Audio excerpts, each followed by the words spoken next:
Today I am starting very important topic subject-verb agreement. A verb must agree with its subject in number and person. Subject-verb agreement is based on two basic rules. Rule 1. If the subject is singular, the verb must be singular. Rule 2. If the subject is plural, verb must be plural. Means अगर subject singular होगा तो verb भी singular होगा और अगर subject plural होगा तो verb भी प्लूरल होगा।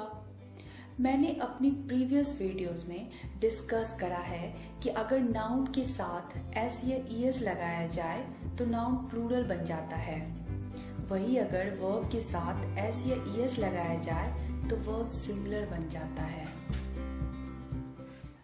Like the dog chases the cat.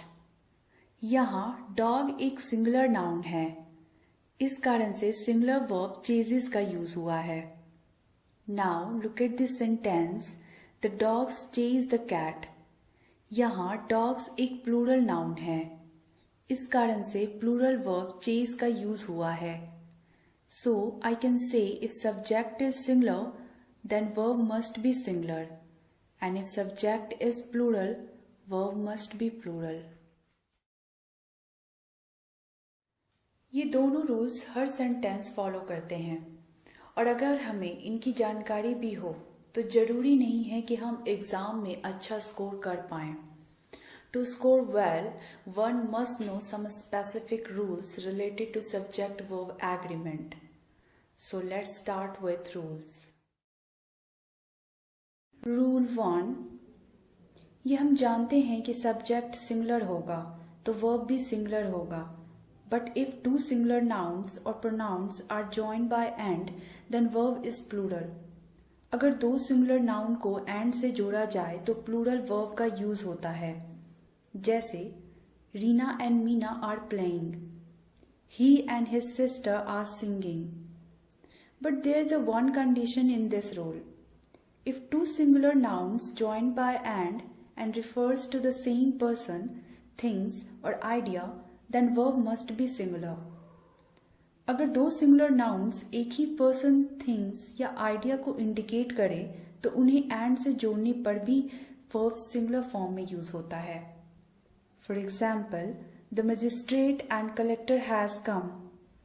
यहाँ मजिस्ट्रेट एंड कलेक्टर एक ही व्यक्ति के लिए यूज हुआ है। मीन्स जो पर्सन मजिस्ट्रेट है वही कलेक्टर भी है, इस कारण से सिंगुलर वर्ब हैज का यूज करा गया है। But when the article is used before both the nouns, two different persons और things are intended, hence the verb must be plural. Means अगर दोनों नाउन के पहले अगर आर्टिकल लगाया जाए तो दो अलग अलग पर्सन्स या थिंग्स प्रदर्शित होते हैं, हेंस हमें प्लूरल वर्ब यूज करना होता है। Like the magistrate and the collector have come. यहाँ मैजिस्ट्रेट एंड कलेक्टर दो अलग अलग व्यक्ति है, क्योंकि दोनों के पहले आर्टिकल का यूज हुआ है, इसलिए यहाँ हमने प्लूरल वर्ब हैव का यूज करा है। Similarly, a camera and a mic have been installed. Please note, if an article is used before only first noun, then only one person or thing is intended. Hence, singular verb must be used. Like, the magistrate and collector has come. But if article is used before both the nouns, then two person or things are intended.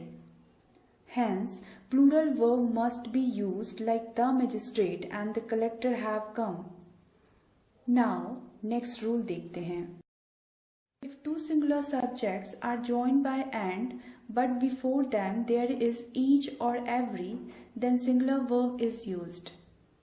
अगर दो singular subjects को and से जोड़ा जाए और दोनों subjects के पहले each या every लगा हो तो हम सिंगुलर वर्ब का यूज करते हैं।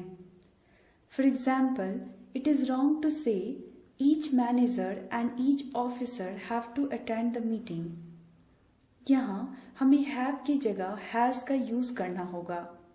Hence, correct sentence will be each manager and each officer has to attend the meeting. I guess आप इस रूल को समझ गए होंगे। अब नेक्स्ट रूल देखते हैं।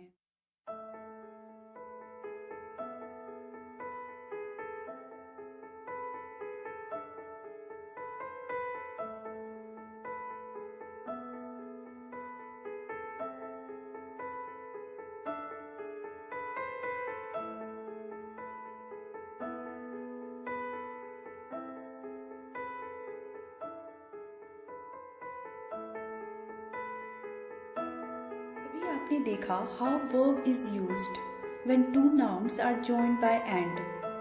नाउ देखते हैं how verb is used when two nouns are joined by as well as with, but, except, etcetera. When two or more subjects are joined by as well as with, along with, but, except, besides, like, unlike, nothing, etc., the verb is used according to the first subject. Means अगर दो nouns को इन शब्दों से जोड़ा जाए तो verb हमेशा पहले subject के अनुसार होता है। जैसे सीमा along with her friends is watching movie। यहाँ वर्ब इज का इस्तेमाल हुआ है, ना कि आर का, क्योंकि अगर दो सब्जेक्ट को along with से जोड़ा जाए तो वर्ब हमेशा फर्स्ट सब्जेक्ट के अनुसार होता है। मीन्स वर्ब along with के पहले वाली सब्जेक्ट के अनुसार होगा। यहाँ along with के पहले सिंगुलर नाउन सीमा है, इसलिए सिंगुलर वर्ब इज का इस्तेमाल हुआ है।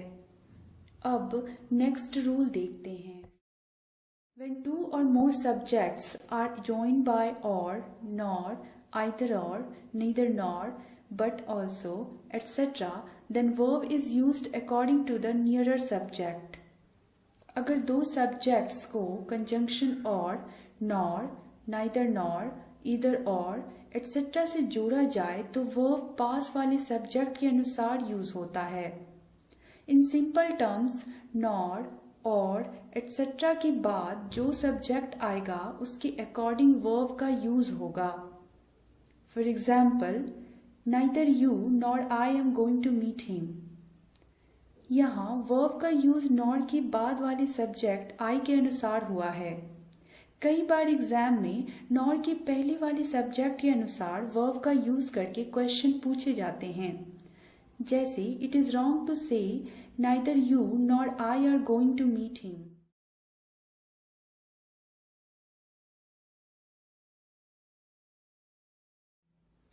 इस रूल को ध्यान में रख लेना चाहिए। एग्जाम में इससे डायरेक्ट क्वेश्चंस आते हैं। अब नेक्स्ट रूल देखते हैं। If two subjects are joined by not या not but, then verb follows subject which is not with not. यह रूल देखकर अजीब लग रहा होगा, लेकिन बड़ा सिंपल है। अगर दो सब्जेक्ट्स को नॉट या नॉट बट से जोड़ा जाए तो वर्ब उस सब्जेक्ट के अनुसार होता है जिस पर नॉट नहीं लगा होता। इसे एग्जाम्पल से समझते हैं। Not she but her friends are going to the function. यहाँ शी के पहले नॉट लगा हुआ है, इसलिए हम वर्ब का यूज हर फ्रेंड्स के अकॉर्डिंग करेंगे, इसलिए we used verb are. But if not is used with her friends, then we would have used verb according to subject she. Like, she, not her friends, is going to the function. I guess आप इस rule को समझ गए होंगे, बड़ा आसान ही है।